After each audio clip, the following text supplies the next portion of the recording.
তুমি নিজের জন্য যে সমস্ত স্বপ্ন সাজিয়ে এনেছিলে আমি সেই সমস্ত স্বপ্ন পূর্ণ করব কুসুম। আমি তোমাকে কথা দিচ্ছি।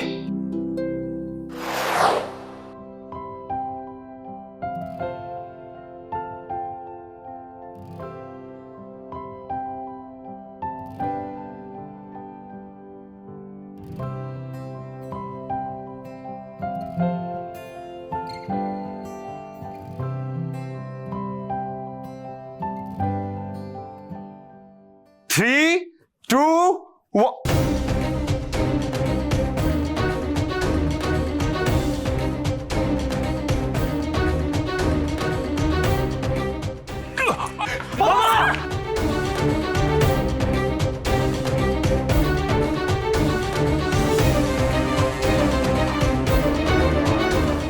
বাবা, আমি তোমার সাথে একটু কথা বলতে চাই।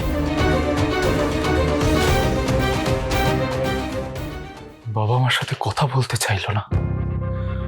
আমায় বাবাকে সমস্ত কিছু বুঝিয়ে বলতে হবে। আমি নিশ্চিত বাবা সবটা শোনার পর আমাকে আর কুসুমকে ঠিক ক্ষমা করে দেবে। ছোট সাহেব,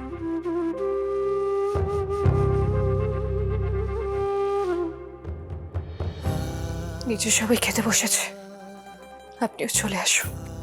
কি হলো? কুসুম কেন এভাবে আমাকে এড়িয়ে চলে যাচ্ছে? কি হয়েছে ওর? কেউ কি ওকে কিছু বলেছে? না না, আমাকে তো জানতেই হবে। কুসুম দাঁড়াও, আমার দিকে তাকাও। কি হয়েছে কুসুম? আমার দিকে তাকাবে না? কুসুম, একে তুমি কাঁদছো? না না, কাঁদছি না, আসলে চোখে ধুলো পড়েছে তো, তাই আর কি। তুমি মিথ্যে বলছো কুসুম, আর তুমি মিথ্যেটাও ঠিক মতো বলতে পারো না, সেটা তুমিও জানো। বুঝতে পারা যায়। কুসুম, আমি জানি আমি জানি একটা মেয়ে বিয়ের পর শ্বশুর বাড়িতে এসে তার কত রীতি নীতি নিয়ম কানুন থাকে, কিন্তু তার কিছুই তুমি পালন করতে পারোনি। আমাকে একটু সময় দাও, আমি বাবাকে সবটা বুঝিয়ে বলবো, আর মাকেও সমস্ত সত্যিটা বলবো। তুমি তোমার অধিকার নিয়ে বাড়িতে আসবে কুসুম, কারোর দয়ায় বা করুণায় নয়। আমি তোমাকে যখন কথা দিয়েছি তখন আমি সেই কথা রাখবো। কিন্তু আমি তো সেটা চাইনি ছোট সাহেব। আমি তো সবাইকে ঠকিয়েছি। আমি দেবীমাকে ঠকিয়েছি, বাবাকেও ঠকিয়েছি।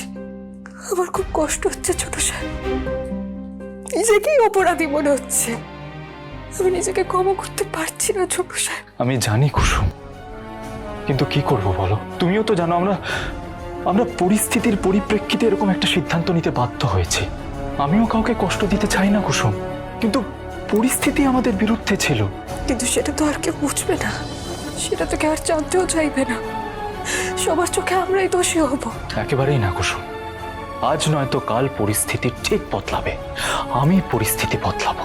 তুমি নিজের জন্য যে সমস্ত স্বপ্ন সাজিয়ে এনেছিলে আমি সেই সমস্ত স্বপ্ন পূর্ণ করব কুসুম। আমি তোমাকে কথা দিচ্ছি।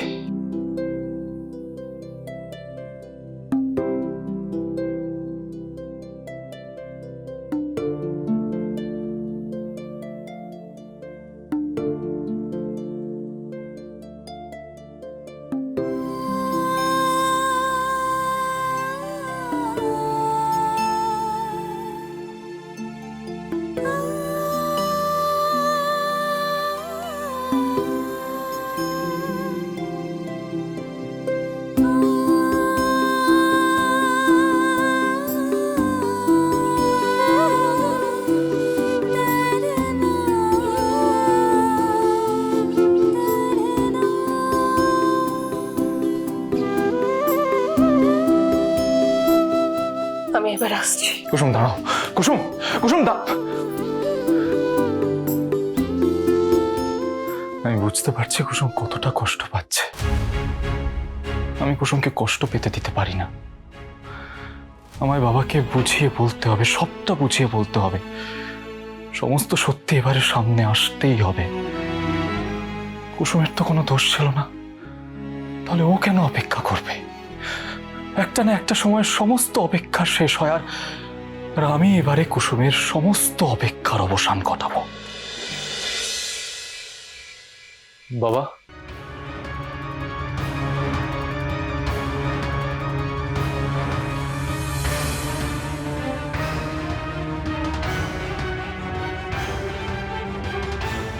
আমাকে তুমি ক্ষমা করবে না বাবা?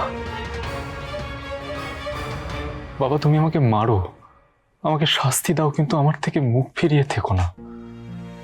আমার সাথে কথা বলো বাবা। তুমি তো সব সময় আমাকে কথা বলার সুযোগ দিয়েছ, আজ সেই সুযোগটা আমার থেকে কেড়ে নিও না। আমার কথাগুলো একবার শোনো, একবার। সেদিন কুসুমের কোনো দোষ ছিল না বাবা, না আমার কোনো দোষ ছিল। দোষ ছিল পরিস্থিতির।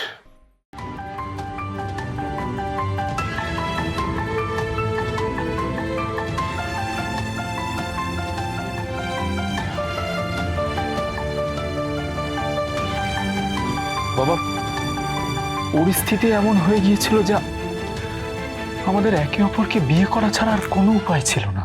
কেন পরিস্থিতির দোষ দিচ্ছ? কি এমন পরিস্থিতি হয়েছিল যাতে তোমাকে একা এত বড় একটা সিদ্ধান্ত নিতে হলো? কি এমন ঘটনা ঘটেছিল যাতে তোমাকে কুসুমকে বিয়ে করতে হয়েছিল? কি এমন বিপদ এসেছিল যে তুমি তোমার মাকে না জানিয়ে আমাদের সবাইকে অন্ধকারে রেখে এরকম একটা হঠকারী কাজ করলে? তুমি বলতে চাও তো? বলো, আমি শুনছি। বলো, আমি সত্যিটা জানতে চাই। যখন বিয়ের অ্যাড শুট হচ্ছিল তখন রাতুলকে খুঁজে পাওয়া যাচ্ছিল না বাবা, আর শেষ মুহূর্তে আমাকে বর সেজে বিয়ের মণ্ডপে বসতে হয়। কুসুম তখনও জানতো না যে রাতুলকে খুঁজে পাওয়া যাচ্ছিল না। ও বিয়ের মণ্ডপে পৌঁছে জানতে পারে যে পরের সাজে রাতুল না, আমি বসেছি। বাবা, কুসুম রিয়েল লাইফের মধ্যে পার্থক্যটা বুঝতে পারেনি।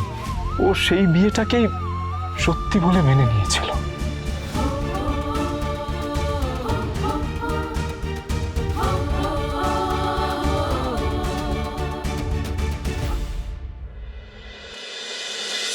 বাবা, যেই সিঁদুর আমি কুসুমের সিঁথিতে পরিয়ে দিয়েছিলাম সেটা আমার কাছে, বাকি সবার কাছে অভিনয় ছিল, কিন্তু মালদার সেই সহজ সরল কুসুম, তার কাছে যজ্ঞের আগুন, মন্ত্র, সিঁদুর, নোয়া সমস্ত কিছু সত্যি মনে হয়েছিল বাবা। সেই নকল বিয়েটাই না ওর জীবনের সব থেকে বড় সত্যি হয়ে গিয়েছিল। ও সেই মুহূর্তের পর থেকেই আমাকে ওর স্বামী হিসেবে মেনে নিয়েছিল। কি বলছো তুমি? এটা তুমি কবে জানতে পারলে? কিছুদিন আগেই বাবা। তোমার মনে আছে গুরুদেব আমার জন্য এক রক্ষা কবচের কথা বলেছিলেন? সেটা কে জানো? সেটা হলো কুসুম। কুসুমের নোয়া, ওর সিঁথির সিঁদুর আমাকে সব সময় বিপদের হাত থেকে বাঁচিয়ে এসেছে বাবা।